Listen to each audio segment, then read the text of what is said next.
Hello class, in the course lecture series of renewable energy technology, we are going to start the module 2.2. Before we have covered the module 2.1, the topic was introduction of solar energy, and now the module 2.2 in which we will cover the solar energy collectors. तो आइए देखते हैं सबसे पहले कि solar energy collectors क्या होते हैं. So solar energy can be captured and converted into two major useful forms. Solar energy सूरज की रोशनी को हम कैप्चर कर सकते हैं और उसके बाद कन्वर्ट कर सकते हैं टू बहुत ही इंपॉर्टेंट फॉर्म्स में जो कि हमारी जिंदगी में बहुत ज्यादा जिनका इस्तेमाल है. पहला है हीट और दूसरी है electricity. A solar collector is one way to capture sunlight and transform it into heat energy or thermal energy. So heat और thermal energy में हम इसको ट्रांसफॉर्म कर सकते हैं सोलर कलेक्टर के थ्रू. अच्छा, अगर हम यहां पर देखें, बल्कि एग्जांपल की बात बाद में करते हैं, पहले जरा अर्थ के बारे में थोड़ा सा पढ़ लें. The amount of solar energy and areas receives depend on the time of the day. हमें अंदाजा है कि डिफरेंट कंट्रीज की जियोग्राफिक लोकेशंस की वजह से जो सोलर एनर्जी है उसकी रिसीविंग डिफरेंट है. जो गर्म इलाके हैं या जो कंट्रीज ऐसे हैं जहां पर वेदर गर्म होता है तो वहां पर सोलर की रेडिएशन जो है उसकी इंटेंसिटी ज्यादा होती है और कैप्चर भी हम ज्यादा कर सकते हैं. और जो कि कोल्ड वेदर वाले इलाके हैं या एरियाज हैं या कंट्रीज हैं वहां पर जो सोलर की एनर्जी है उसको हम कम कैप्चर करके कन्वर्ट कर सकते हैं. अच्छा, number one, time of the day देखेंगे. सीजन ऑफ द ईयर क्या है, क्या वो विंटर है, क्या वो समर है. और क्लाउडीनेस ऑफ द स्काई के बादल जो हैं वो स्काई पे अवेलेबल हैं कि नहीं है. और how far one from the earth equator, कि वो अर्थ इक्वेटर से कितना दूर है. तो अगर हम अर्थ इक्वेटर की बात करें तो जमीन के दो हिस्से हैं पोल्स के हिसाब से. एक तो हम नॉर्थ पोल कहते हैं और दूसरे को साउथ पोल. तो इन दोनों के जो दरमियान का जो पोर्शन है, बिल्कुल जो दरमियान की लाइन है, that one is what we called a equator. ठीक है, तो अगर हम इस इक्वेटर के थ्रू जमीन के नॉर्थ और साउथ पोल से जब सन की रेडिएशन को चेक करते हैं तो हम देख रहे हैं कि low angle of incoming sunlight in areas पे है. ठीक है, और इसके अलावा जो निचला एरिया है, ठीक है, इसको भी हम कह सकते हैं कि low angle of incoming sunlight है. जो निचले पोर्शंस हैं यहां पर भी और यहां पर भी. और इसके अलावा जो ये जो मिड वाला पोर्शन है जो हम देख सकते हैं from this portion to this portion, यहां पर हम देख रहे हैं कि सनलाइट स्ट्राइक्स मोस्टली डायरेक्टली. तो जो कंट्रीज इनके दरमियान में आ रहे हैं, इक्वेटर पे आ रहे हैं, तो वो ज्यादा सनलाइट को कैप्चर कर सकेंगे. ठीक है, और खासतौर पे ये जो ऊपर के एरियाज हैं और ये जो डाउन एरियाज है, तो हम देख सकते हैं कि ये एंटार्क्टिक सर्कल है. इसका मतलब है कि इन रीजन्स पर जो एंटार्क्टिका का एरिया है जहां पर बहुत शदीद किस्म की सर्दी होती है, और दूसरा जो है ये आर्कटिक सर्कल है. और ये बाकी डिफरेंट एंगल्स पे हम देख सकते हैं कि 60 degree north, 30 degree north, 30 degree south और 60 डिग्री साउथ. तो ये डिफरेंट नेम्स हैं टॉपिक्स के, लेकिन मोस्टली जो डिपेंड करती है वो इक्वेटर से डिपेंड करती है सनलाइट. अब अ closed car on a sunny day is a solar collector. अगर हम गर्मियों के दिनों की बात करें, एग्जांपल लें कि गर्मियों के दिनों में, समर में और फुल सनी डे में अगर हम गाड़ी को, कार के शीशे जो हैं, विंडोज जो हैं वो फुल बंद कर देते हैं, तो उसके बाद जो सोलर एनर्जी है वो क्या है, वो थ्रू दीज ग्लासेस वो गाड़ी के अंदर एंटर होती है. और उसकी वजह से जो गाड़ी है, जो गाड़ी का इनर है वो बहुत ज्यादा गर्म हो जाता है और उसके अंदर हीट जो है वो कैप्चर हो जाती है. ठीक है, so a closed car on a sunny day is a solar collector. As sunlight passes through the car's windows, the seat covers, side panels and floor of the car absorb it. जैसे जैसे light जो है वो Windows के through car में, गाड़ी में आती है तो गाड़ी पे जो डिफरेंट गाड़ी का जो इंटीरियर है उसमें सीट कवर्स होते हैं, साइड पैनल्स हैं, फ्लोर जो है उसको एब्जॉर्ब करते हैं। The absorbed energy transformed into thermal energy. तो ये जो एब्जॉर्ब्ड एनर्जी है वो कन्वर्ट हो जाती है हीट में, मतलब थर्मल एनर्जी में। That is trapped inside the car. So a green house also makes a great example of the solar collector. जो ग्रीन हाउस होते हैं वो भी एक ग्रेट एग्जांपल होते हैं सोलर कलेक्टर के, कि उसके अंदर भी जो सोलर की रेडिएशन है उनको कलेक्ट किया जाता है। अब सोलर एनर्जी कलेक्टर्स के बारे में थोड़ा सा और पढ़ लेते हैं, फिर types of solar energy collectors की बात करेंगे। The major component of any solar system is the solar collector. ठीक है, सोलर सिस्टम का जो मेजर कंपोनेंट है वो सोलर कलेक्टर ही होगा, क्योंकि जो कि सूरज की रोशनी को, रेडिएशन को कलेक्ट करेगा। This is a device which absorbs the incoming solar radiation, converts it into heat and transfers this heat to a fluid, usually air, water, oil या कोई भी मीडियम के थ्रू इसको हम यूज कर लेते हैं, flowing through the collector। तो कलेक्टर बनाया जाता है, उसके अंदर जो है वो एयर, वाटर या ऑयल जो है वो यूज किया जाता है ताकि जो ट्रांसफर ऑफ हीट है वो हो सके। तो बेसिकली एक डिवाइस है जो कि सोलर रेडिएशन को एब्जॉर्ब करती है, इसको फिर कन्वर्ट करती है हीट में और फिर ट्रांसफर्स उस हीट को करती है फ्लूइड के थ्रू, ठीक है, कलेक्टर में। कलेक्टर से जो फ्लो हो रहा होता है उसके अंदर वाटर का, ऑयल का या वैक्यूम का, तो उसके थ्रू उसको हीट को ट्रांसफर करती है। These collectors are generally mounted on the roof. तो ये जो कलेक्टर्स हैं इनको नॉर्मली जो है वो जो रूफ्स हैं, छत हैं, उन पर इनको माउंट किया जाता है, उन पर इनको इंस्टॉल किया जाता है। And must be very sturdy as they are exposed to a variety of different weather conditions. तो ये काफी स्ट्रांग होते हैं और रिजिड होते हैं, क्योंकि इनको डिफरेंट वेदर कंडीशंस पर एक्सपोज होना होता है, जिसमें बारिश है, फुल समर है, फुल कोल्ड है। तो इसलिए ये स्टर्डी होते हैं और बड़े अच्छी, मतलब इस यू कह लें कि इन कंडीशंस को सह सकते हैं। The use of these solar collectors provide an alternative for traditional domestic water heating. तो ये जो सोलर कलेक्टर्स हैं, ये इनका सबसे बड़ा फायदा ये है कि ये अल्टरनेटिव्स प्रोवाइड करते हैं, जो कि ट्रेडिशनली हम घरों में कन्वेंशनली वाटर हीटर इस्तेमाल करते हैं, और वाटर हीटर जो है वो इलेक्ट्रिसिटी बहुत ज्यादा कंजम्पशन करता है। तो उससे नुकसान ये है कि कॉस्ट जो है वो हमें ज्यादा पड़ जाती है। तो potentially reducing energy cost over time. तो इसका फायदा ये है कि ये जो एनर्जी कॉस्ट है टाइम के साथ साथ इसको रिड्यूस करता है। अब types of solar energy collectors की बात करते हैं। So solar collectors can be either non-concentrating or concentrating। तो सोलर कलेक्टर्स जो हैं ये दोनों टाइप्स के हैं, नॉन कंसंट्रेटिंग भी है और कंसंट्रेटिंग भी है। तो हमें इनकी वर्डिंग से अंदाजा हो रहा है कि कंसंट्रेट करेंगे और दूसरा जो है वो नॉन कंसंट्रेट होगा। The difference between them is that concentrating collectors have a bigger interceptor than the absorber, while the non-concentrating collectors have them both with the same size। अच्छा, इन दोनों के दरमियान डिफरेंस ये है कि जो कंसंट्रेटिंग कलेक्टर्स हैं वो बिगर इंटरसेप्टर करते हैं, ठीक है, देन द एब्जॉर्बर। तो उनका जो इंटरसेप्टर है वो बिगर है, इंटरसेप्ट करते हैं जो लाइट को, ठीक है, या सूरज की रोशनी को, बिगर होगा देन द एब्जॉर्बर, जहां के लाइट ऑब्जॉर्ब की जाएगी। जबकि नॉन कंसंट्रेटिंग कलेक्टर्स जो हैं वहां पर ये दोनों सेम साइज के होंगे।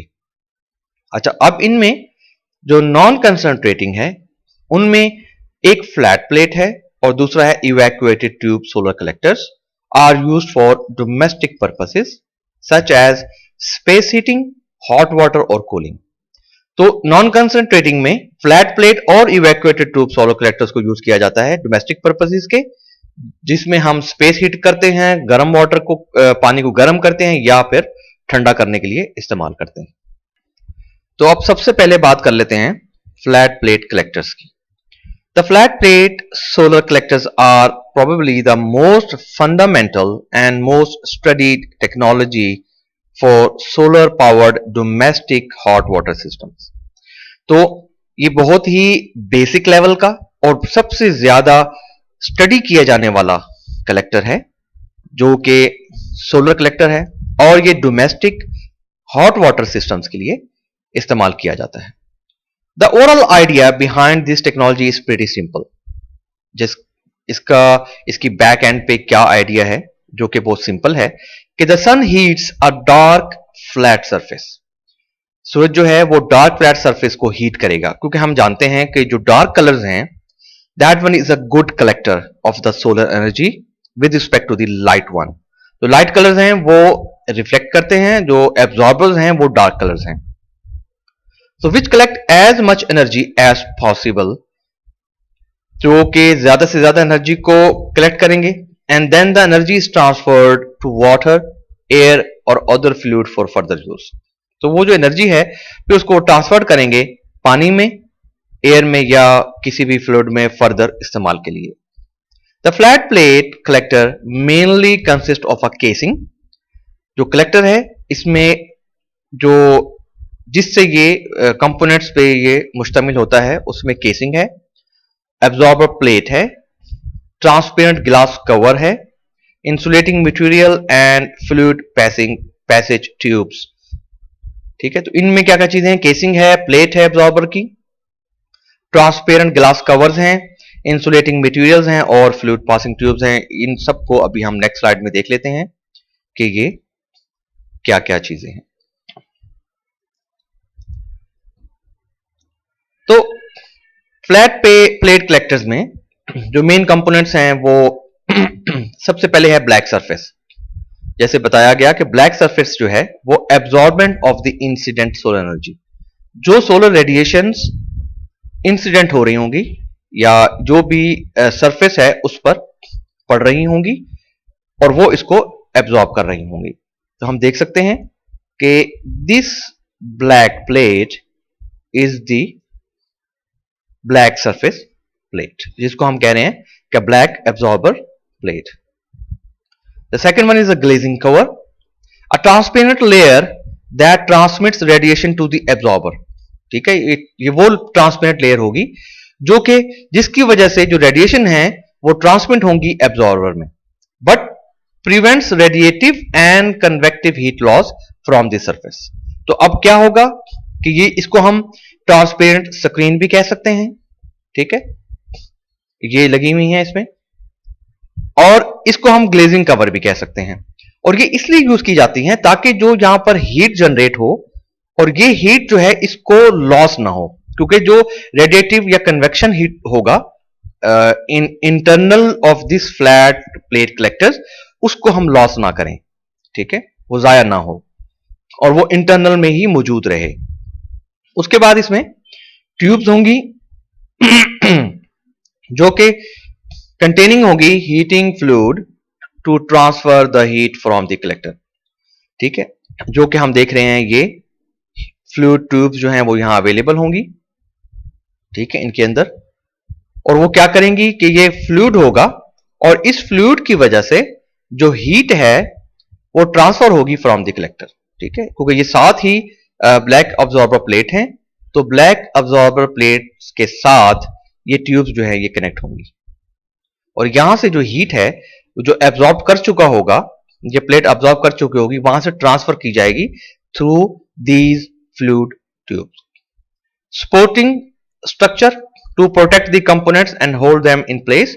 जस्ट लाइक हम ये देखते हैं कि कोई भी किसी किस्म का भी कोई स्ट्रक्चर जब रूफ पे कनेक्ट करना हो तो उसके लिए एक सपोर्टिंग मटेरियल स्ट्रक्चर जो है वो लगाया जाता है, चाहे वो आयरन का हो चाहे वो एल्युमिनियम का हो। Insulation covering sides and bottom of the collector to reduce heat loss. तो थर्मल इंसुलेशन इसलिए की जाती है कि जो हीट अंदर प्रोड्यूस हो रही हो इस हीट को लॉस से बचाया जा सके। ठीक है, तो इंसुलेशन जो है वो कवर की जाती है साइडों पर भी, ठीक है, and bottom of the collector. अब जल्दी से ये देख लेते हैं कि schematic of the flat plate solar collector with liquid transport medium. जैसे मैंने आपको बताया कि लिक्विड ट्रांसपोर्ट मीडियम है. The solar radiation is absorbed by the black plate and transfers heat to the fluid in the tubes. The thermal insulation prevents heat loss during fluid transfer. The screens reduce the heat loss due to convection and radiation to the atmosphere. ये तकरीबन सारी यही same बातें हैं, थोड़ा explanation में लिख दिया गया है यहाँ पर, और इसका जो बेसिक कंसेप्ट है फ्लैट प्लेट कलेक्टर का वो यहाँ पर बता दिया गया है. अब इसके एप्लीकेशन देख लेते हैं फ्लैट प्लेट कलेक्टर्स की different with respect to the different temperature range. The flat plate systems normally operate and reach the maximum efficiency within the temperature range from 30 to 80 degrees. अगर हम नॉर्मली बात करें flat plate collector systems की, तो हम ये कह रहे हैं कि ये नॉर्मली जो ऑपरेट करता है और मैक्सिमम टेम्परेचर अचीव कर सकता है विद इन द एफिशिएंसी, वो है तकरीबन 30 degrees to 80 degree centigrade. Some new types of collector that employ vacuum insulation can achieve higher temperatures. जो लेटेस्ट टेक्नोलॉजी के हिसाब से जो न्यू कलेक्टर्स हैं वो उनमें वैक्यूम इंसुलेशन को ऐड कर दिया गया है, और उसकी वजह से अब वो हायर टेम्परेचर जो हैं वो अप टू 100 डिग्री सेंटीग्रेड भी अचीव कर सकते हैं. Due to the introduction of selective coatings, the stagnant fluid temperature in flat plate collectors has been shown to reach 200. तो आजकल लेटेस्ट टेक्नोलॉजी के हिसाब से अगर कोई सिलेक्टिव कोटिंग्स यूज की जाए, कुछ ऐसा मटेरियल कोटिंग का यूज किया जाए कि जिसमें एब्जॉर्बेंट या एब्जॉर्प्शन ज्यादा हो हीट्स की या जो सोलर रेडिएशन की, तो हम ये कह सकते हैं जो स्टैग्नेंट फ्लूइड टेम्परेचर होगा. स्टैग्नेंट का मतलब जो यहां पर स्टैग्नेंट होगा या स्टिल होगा या स्टेशनरी होगा. इन फ्लैट प्लेट कलेक्टर्स को हम ये भी कह सकते हैं कि वो 200 डिग्री सेंटीग्रेड तक भी जा सकता है या जा चुका है. Has shown. Some advantages of the flat plate collectors are as they are easy to manufacture. इनका एडवांटेजेस ये हैं कि ये इजी टू मैन्युफैक्चर है, लो कॉस्ट है, परमानेंटली फिक्स्ड है, no tracking equipment is required. इसके लिए कोई ट्रैकिंग इक्विपमेंट जो है वो जरूरत नहीं होती, और लिटिल मेंटेनेंस है. तो ये एक और इसकी एक ऊपर वाली फिगर है कि हम देख रहे हैं कि इसमें ये है कोल्ड वाटर इन, यहां से जो है वो कोल्ड वाटर इन होगा और उसके बाद इन ट्यूब्स में वो सर्कुलेट करेगा, और सर्कुलेट करने के बाद हॉट वाटर आउट जो है वो यहां से आउटफ्लो होगा. इनफ्लो आउटफ्लो और ये सोलर रेडिएशन के थ्रू ये प्लेट है, और ये प्लेट के कंस्ट्रक्शन हम पहले पढ़ चुके हैं. तो ये हम इसका स्ट्रक्चर देख रहे हैं कि ये जो स्ट्रक्चर है ये माउंटिंग स्ट्रक्चर है इसका. ये सोलर फ्लैट प्लेट कलेक्टर्स हैं, और ये इसका वाटर टैंक है.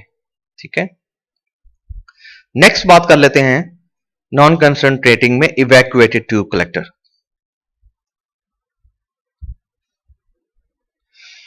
The problem with flat plate collectors is that they are flat.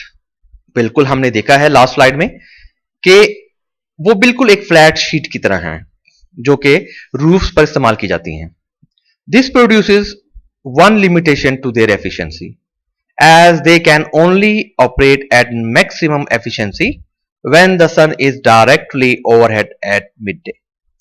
कि जो फ्लैट प्लेट्स हैं वो उनकी एफिशिएंसी तब मैक्सिमम होगी जब सूरज की रोशनी या सन रेडिएशन डायरेक्टली उन पर अटैक करेंगी.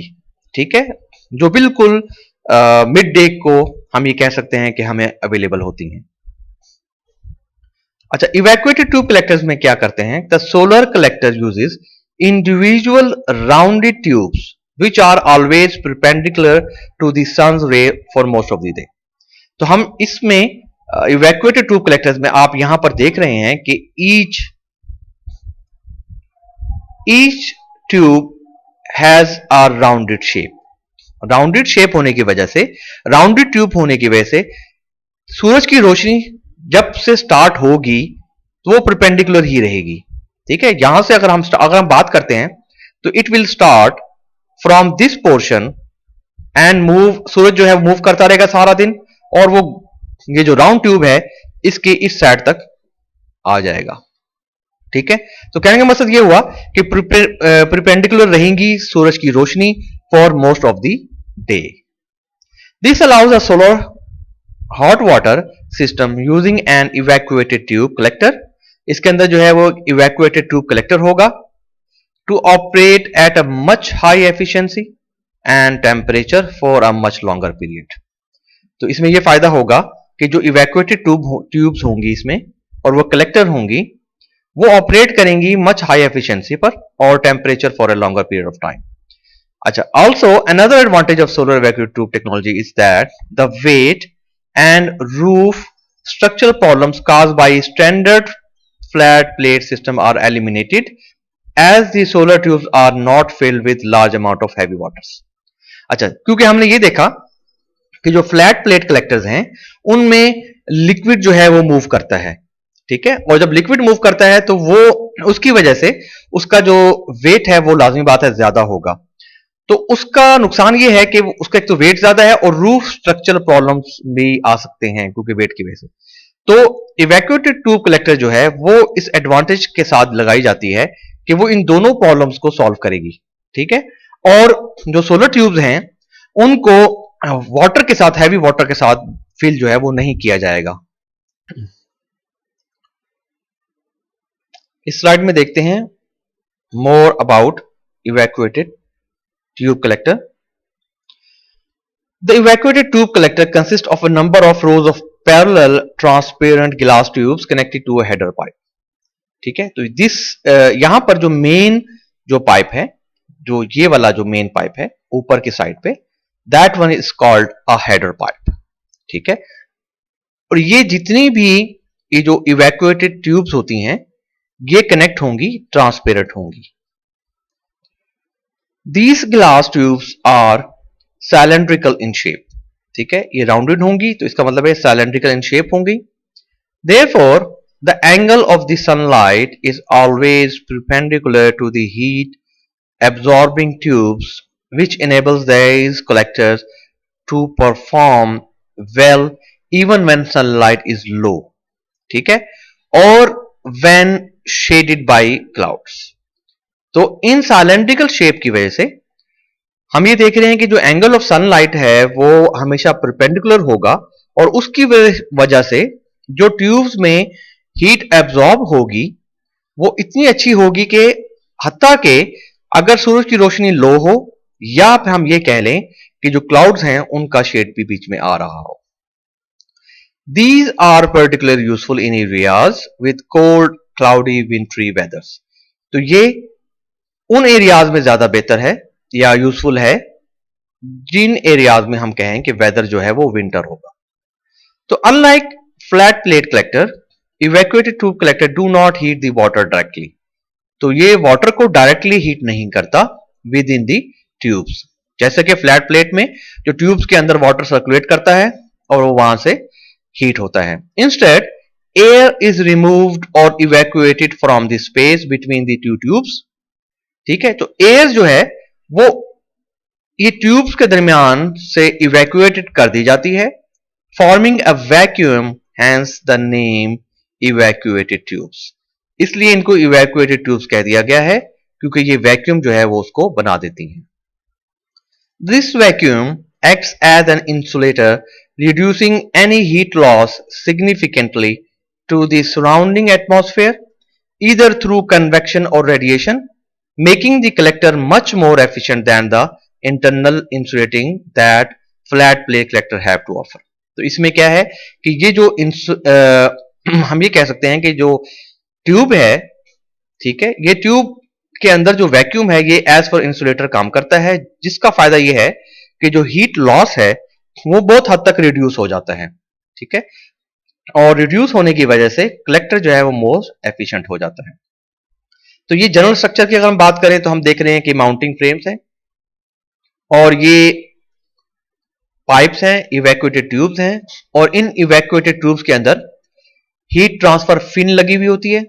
ठीक है, और फिन के साथ जो हीट पाइप लगी हुई होती है। अच्छा, अब ये इंडिविजुअल ये जो हमारे पास इवैक्यूएटेड ट्यूब है इसका स्ट्रक्चर हम यहां देख लेते हैं कि एक राउंडेड ट्यूब है और राउंडेड ट्यूब के अंदर double walled vacuum insulation tube, ये ट्यूब आ गई। ठीक है, व्हाइट रंग की जो ट्रांसपेरेंट है। ब्लैक एब्जॉर्प्शन इनर लेयर, इसके अंदर एक एब्जॉर्प्शन इनर लेयर होती है अच्छा, एक कॉपर का फिन होती है, ये जो कॉपर फिन है इसको हम कह सकते हैं कि ये जो कॉपर फिन है ये हीट ट्रांसफर फिन है, ठीक है, और ये दरमियान में होती है, और इसके बिल्कुल स्टार्ट में हीट पाइप कंडेंसर लगा होता है, कंडेंसेशन के लिए जो काम आता है, ठीक है। और इसके ये जो ऊपर वाली साइड है यहां पर क्या है, सेंटरिंग ट्यूब स्टॉपर, ये इस ट्यूब का स्टॉपर होता है, और इसके दरमियान से ये जो पाइप है ये वाली, ये जो हेड पाइप है, ये हेड पाइप जो है ये कनेक्ट हो जाती है ये इस हेडर पाइप में जाके, ठीक है। तो इस तरीके से ये इंडिविजुअल जो इवैक्यूएटेड ट्यूब है उसका ये स्ट्रक्चर है।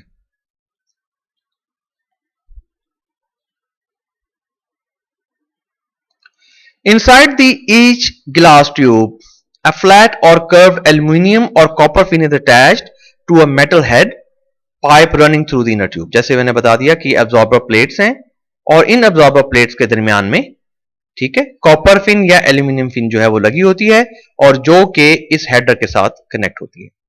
The fin is covered with a selective coating that transfers heat to the fluid that is circulating through the pipe. अच्छा, ये बात भी हो चुकी है। This sealed copper heat pipe transfers the solar heat via convection of its internal heat transfer fluid to a hot bulb that indirectly heats a copper manifold within the header tank. तो ये solar radiation आएंगी और ये जो pipe है और ये जो इवैक्यूएटेड ट्यूब है इसके अंदर कन्वेक्शन होगा कि हीट जो है वो जनरेट होगी, और जनरेट होने के बाद फ्लूइड में या जो एयर के अंदर जो मॉलिक्यूल्स होते हैं हीट के, वो जब जनरेट होते हैं तो कन्वेक्शन कहते हैं, और उसकी वजह से ये जो इनडायरेक्टली हीट करेगी कॉपर को, और यहां से जो हीटिंग है वो इस जो हेडर है मैनिफोल्ड का हीट एक्सचेंजर का उसको हीट करेगी, ताकि जो कोल्ड वाटर को अगर इन करेंगे यहां से और ये जो हॉट वाटर है वो यहां से आउट होगा। जैसे कि पहले बताया था कि ये डायरेक्टली वाटर को हीट नहीं करेगी, बल्कि ये इस हेडर के अंदर जो है वो वाटर वहां से हीट होगा, और यहां से जो वैक्यूम ट्यूब से जो हीट जनरेट होगी वो इस चैम्बर में आएगी, और इस चैम्बर्स के थ्रू पानी यहां से गुजरेगा, और जो इवैक्यूएटेड ट्यूब कलेक्टर है वो इस तरीके से काम करता है। These copper pipes are all connected to a common manifold, जैसे मैंने बताया common manifold, which is then connected to a storage tank. तो इसके बाद यहां पर जो है, ठीक है, इसके बाद स्टोरेज टैंक भी लगा दिया जाता है, और स्टोरेज टैंक से फिर आगे जो है वो जहां भी हम उस पानी को यूज करना चाहें। So these copper pipes are all connected to a common manifold which is then connected to a storage tank, thus heating the hot water during the day. So evacuated tube collector can achieve high temperatures in the range of 77 degrees centigrade to 177 degree centigrades. तो यहां तक discussion हो चुकी है non concentrating solar collector की। अब हम चलते हैं कंसंट्रेटिंग सोलर कलेक्टर्स की तरफ। तो इसके बारे में पढ़ते हैं ये क्या है। For applications such as air conditioning, central power generation, and numerous industrial heat requirements, non-concentrating generally cannot provide carrier fluids at temperatures sufficiently elevated to be effective. हमने देखा है कि जो फ्लैट प्लेट या इवैक्यूएटेड प्लेट कलेक्टर्स हैं वो normally use किए जाते हैं इंडिविजुअल पर्पसेस के या होम यूजर्स के लिए, और उनको हम बहुत मतलब central power generation, high power generation के लिए या इंडस्ट्रियल हीटिंग के लिए, एयर कंडीशनिंग के लिए इस्तेमाल नहीं किया जाता, ठीक है। तो इसका मतलब ये हुआ कि अगर हम इन चीजों के लिए इस्तेमाल करना चाहें तो हमें कंसंट्रेटिंग कलेक्टर इस्तेमाल करने पड़ेंगे। More complex and expensive concentrating collectors can be used. These are devices that optically reflect and focus incident solar energy into a small receiving areas. इनका जो बेसिक कंसेप्ट है वो ये है कि जो सन रेज हैं उनको रिफ्लेक्ट किया जाए थ्रू सम ऑप्टिक्स फिनोमिना, और उसके बाद फोकस किया जाए incident solar energy into small receiving, reflect करने के बाद इनटू स्मॉल रिसीविंग एरियाज पे उसको फोकस किया जाए ताकि उसकी इंटेंसिटी ज्यादा हो और वो हायर एप्लीकेशंस के लिए काम आ सके। As a result of this concentration, तो जब कंसंट्रेशन इतनी हाई होगी स्मॉल रिसीविंग की, the intensity of the solar energy is magnified, तो जो इंटेंसिटी है सोलर एनर्जी की वो बहुत ज्यादा हो जाएगी, and the temperatures that can be achieved at the receiver, कि जो टेम्परेचर हम रिसीव करेंगे, ये अचीव करेंगे रिसीवर साइड पर, जिसको हम टारगेट कह रहे हैं, कैन अप्रोच सेवरल हंड्रेड और even several thousand degree Celsius. तो हम ये कह रहे हैं इजिली कि जो उसकी कंसंट्रेशन वो इतनी ज्यादा हो जाएगी रिसीवर साइड पर कि वो सेवरल हंड्रेड्स या सेवरल थाउजेंड डिग्री सेंटीग्रेड तक जा सकते हैं। The concentrators must move to track the sun if they are to perform effectively. तो हमने ट्रैकिंग का फिनोमिना कंसंट्रेटर्स में डालना बहुत जरूरी है, क्योंकि जैसे जैसे सूरज की मूवमेंट चलती जाएगी और वैसे वैसे कंसंट्रेटिंग कलेक्टर्स भी मूव करते जाएं, तो इनकी जो परफॉर्मेंस है वो बहुत ज्यादा इफेक्टिव हो सकती है। कंसंट्रेटिंग या फोकसिंग, हम इनको दोनों नाम दे सकते हैं। Collectors intercept direct radiation over large area and focus it on to a smaller observer area. ये एक डेफिनेशन इसकी बनती है एक और, कि वो इंटरसेप्ट करेगा डायरेक्ट रेडिएशन को लार्ज एरिया से और उसको बाद फोकस करेगा to a smaller observer. Most concentrating collectors require mechanical equipment that constantly orients the collectors towards the sun, just like tracking करें, हम पावर पॉइंट ट्रैकिंग करें, and keeps the absorber at the point of focus. Therefore there are many types of concentrating collectors. अच्छा, इसकी एक बड़ी basic से example मैं आप लोगों को देता हूं कि जब हम छोटे होते थे हम क्या करते थे कि मैग्नीफाइंग गिलास लेते थे, ठीक है, और उस गिलास को हम सूरज की रोशनी में रखते थे और नीचे कागज रखते थे।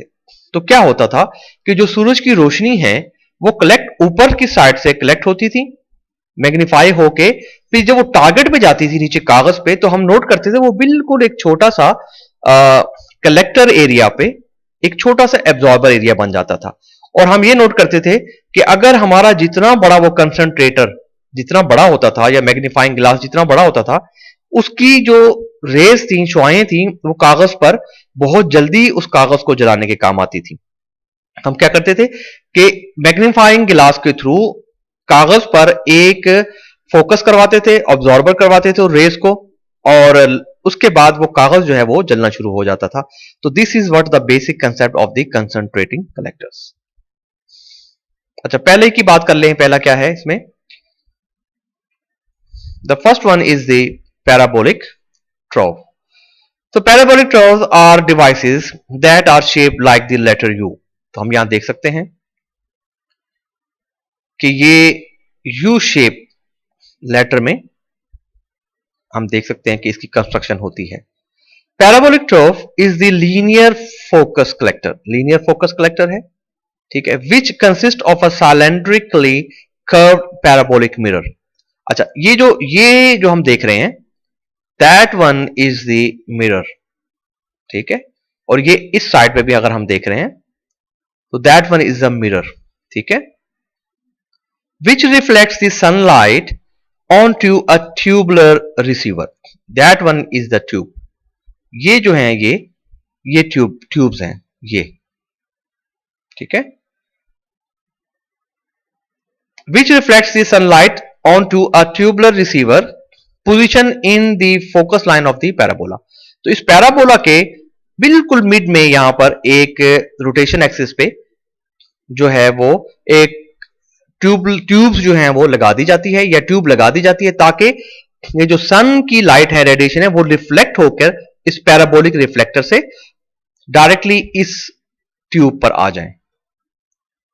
द ट्यूबुलर रिसीवर, इस रिसीवर में कंटेन्स द फ्लूइड होता है, दैट एब्जॉर्ब हीट, जो कि हीट को एब्जॉर्ब करता है, एंड ट्रांसफर्स इट विया सर्कुलेशन टू द बॉयलर, और इसको जो है फिर या तो बॉयलर की तरफ भेज दिया जाता है, और या another device to produce steam, जो कि स्टीम प्रोड्यूस कर रही होती है, और उसकी वजह से इलेक्ट्रिसिटी जो है वो जनरेट होती है, कन्वेंशनल स्टीम जनरेटर, ठीक है। तो इसका बेसिक कंसेप्ट ये है कि ये रिसीव करता है ये जो पैराबोलिक रिफ्लेक्टर से जो सोलर रेडिएशन रिफ्लेक्ट होती हैं और वो इस ट्यूब पर आती हैं। इस ट्यूब पर जो फ्लूइड है वो उस एनर्जी को एब्जॉर्ब करता है। एब्जॉर्ब करने के बाद ये फ्लूइड है या तो बॉयलर को दे दिया जाता है, या उसके अलावा उसको उससे स्ट्रीम जो है वो जनरेट की जाती है और स्ट्रीम जनरेट करके जो इलेक्ट्रिसिटी है वो जनरेट की जाती है। The temperature attend by the collector is 100 to 3000 degree centigrade. जो टेम्परेचर हासिल किया जाता है कलेक्टर का वो तकरीबन 100 डिग्री सेंटीग्रेड से 3000 डिग्री सेंटीग्रेड तक जा सकता है। Many troughs placed in parallel rows are called a collector field. अगर हम बहुत सारी पैराबोलिक ट्रफ्स को एक बड़ी फील्ड्स में या खुले एरिया में लगा दिया जाए तो उसको हम कहेंगे that one is called a collector field. Individual trough systems currently can generate about 80 megawatt of electricity. आप यहां से अंदाजा करें कि जो अगर कोई एक ट्रफ सिस्टम किसी भी कलेक्टर फील्ड में लगा दिया जाता है या कोई एक कलेक्टर फील्ड जो है वो हम देख सकते हैं कि वो तकरीबन 80 मेगावाट इलेक्ट्रिसिटी जनरेट कर सकती है, जो कि बहुत बड़ी मिकदार है। ठीक है, तो ये कंस्ट्रक्शन इसकी मौजूद है। फ्लूइड इन होगा, फ्लूइड इन यहां से होगा, फ्लूइड आउट यहां से होगा। इसके दो पोल्स हैं, साउथ और नॉर्थ, और कलेक्टर सपोर्ट्स हैं जो कि स्ट्रक्चर है, सेंट्रल पाइपिंग है, पैराबोलिक शेप है और रिफ्लेक्टिंग कोटिंग है जो कि मिरर के ऊपर मौजूद होगी, जहां से ये जो रेस हैं वो रिफ्लेक्ट होंगी।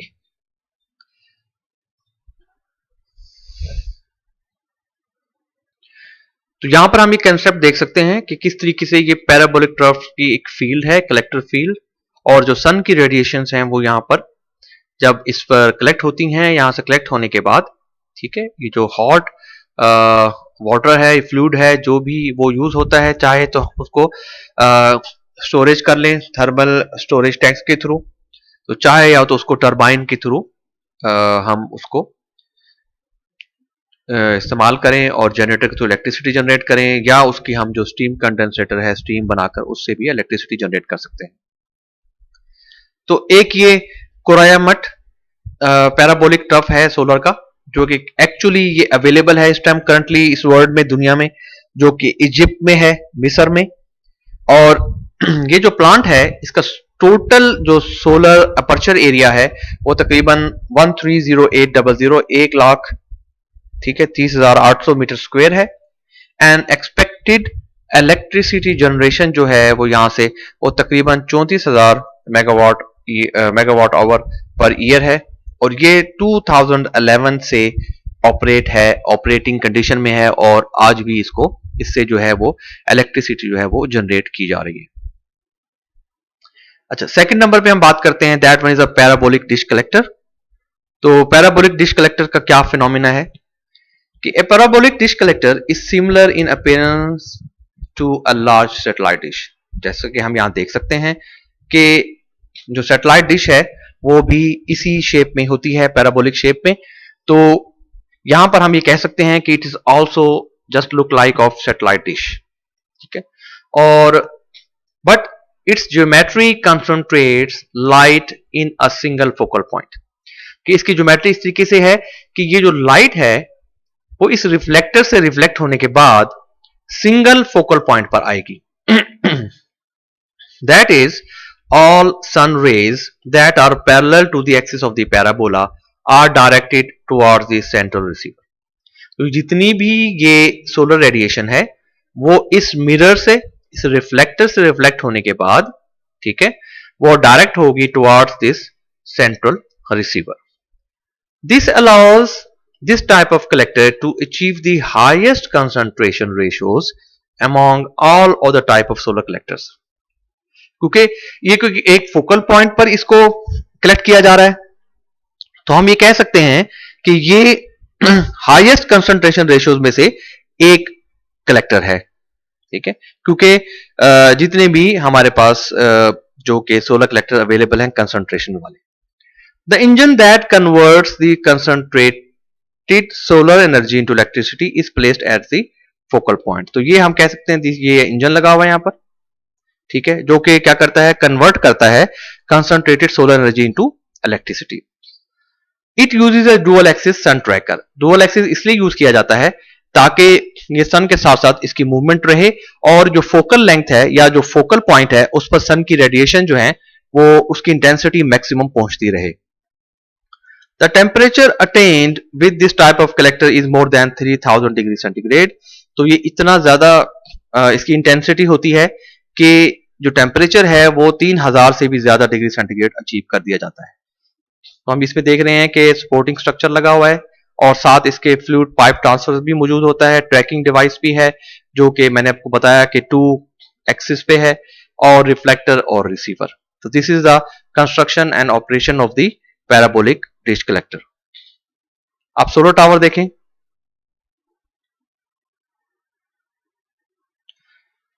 In power tower concentrating solar power systems, a large number of flat sun tracking mirrors। अच्छा, इसमें क्या है कि सोलर टावर में ही करते हैं कि डिफरेंट जो मिरर्स हैं, ठीक है, लार्ज नंबर ऑफ फ्लैट, ये फ्लैट हैं सारे के सारे, ठीक है, और ये सन ट्रैकिंग है। सन ट्रैकिंग मिरर्स हैं जिनको हीलियोस्टेट्स कहा जाता है या हीलियोस्टैट्स कहा जाता है। ये क्या करते हैं कि ये सारे के सारे जो मिरर्स हैं सन ट्रैकिंग, ये फोकस करते हैं लाइट को, ठीक है, focus on light on to a receiver at the top of the tall tower. तो एक टॉल टावर लगा दिया जाता है और उस टॉल टावर पर एक रिसीवर पॉइंट होता है कि जहां से ये सारी जो हेलियोस्टेट्स हैं, स्टैट्स हैं, यहां से जो इलेक्ट्रिसिटी ये जो रेडिएशन है सन की, वो जब रिफ्लेक्ट होके इस रिसीवर पर आती है। So a heat transfer fluid heated in the receiver. तो यहां पर जो है वो रिसीवर पे फ्लूइड जो है उसको हीट कर दिया जाता है up to around 600 degree centigrade, is use to generate steam. तो यहां से जो है वो स्टीम जो है वो जनरेट होती है, जैसा कि हम देख रहे हैं ये फ्लूइड जा रहा है और जाने के बाद यहां से स्टीम कंडेंसेशन भी मौजूद है और ये जो स्टीम ड्रम है वो भी यहां मौजूद है और उस स्टीम ड्रम से टरबाइन और जनरेटर इलेक्ट्रिसिटी जनरेट होकर ग्रिड में शामिल हो जाती है। Is use to generate steam which in turn is use to in a conventional turbine generator to produce electricity. तो ये करंटली यूएसए में ये जो टावर है सोलर टावर में इंस्टॉल्ड है और वहां पर ये बहुत बड़ा फील्ड है, उसके अंदर ये देखें कि सन ट्रैकिंग मिरर्स जो है वो लगे हुए हैं और ये जो सन ट्रैकिंग मिरर्स हैं ये मूव करते रहते हैं automatically with respect to the sunlight, और इनकी जो रोशनी है वो रेज यहां से टकराने के बाद इस पॉइंट पर आती है, फोकल पॉइंट पर, और यहां से आगे इसका जो नेक्स्ट फंक्शन है वो स्टार्ट होता है। The final one is a linear Fresnel reflector.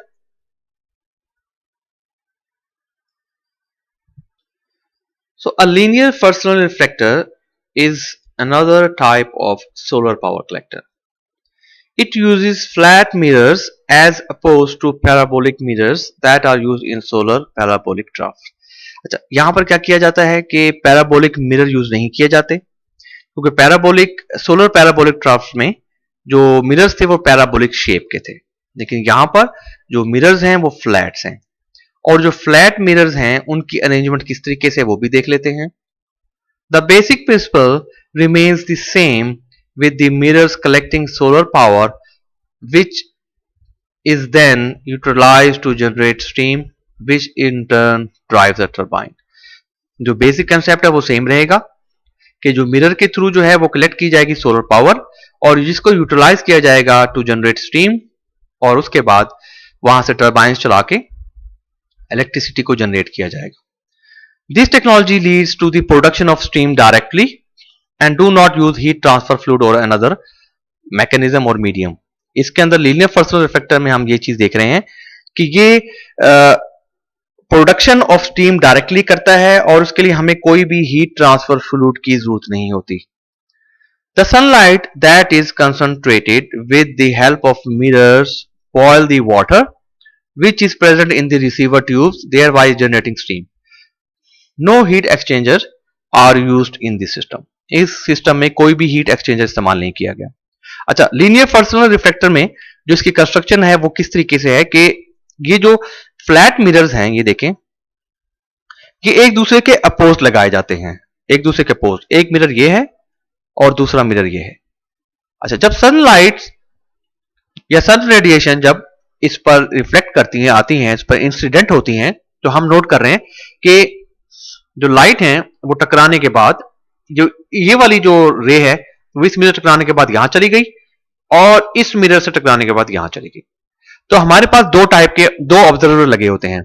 एक ऑब्जर्वर जो है वो यहां पर देखें इस साइड पे लगा हुआ है और एक ऑब्जर्वर इस साइड पे लगा हुआ है। तो इस तरीके से ये जो कंडीशंस हैं कि ये दो मिरर, फ्लैट मिरर और ऑपोजिट डायरेक्शन में या एक दूसरे के ऑपोजिट लगे होते हैं। तो अगर हम ये इसको प्रैक्टिकल सिनेरियो में देखें तो ये देखें, ये एक साइड पर लगी हुई है प्लेट्स, ठीक है, ये दूसरी साइड पर प्लेट्स लगी हुई हैं, ठीक है, और दरमियान में ये जो हैं ये सारे के सारे लीनियर अब्जॉर्बर लगे हुए हैं। तो ये इस तरीके से जो लीनियर फ्रस्टल रिफ्लेक्टर है वो वर्क करता है।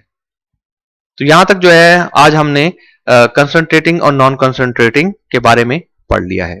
Thank you.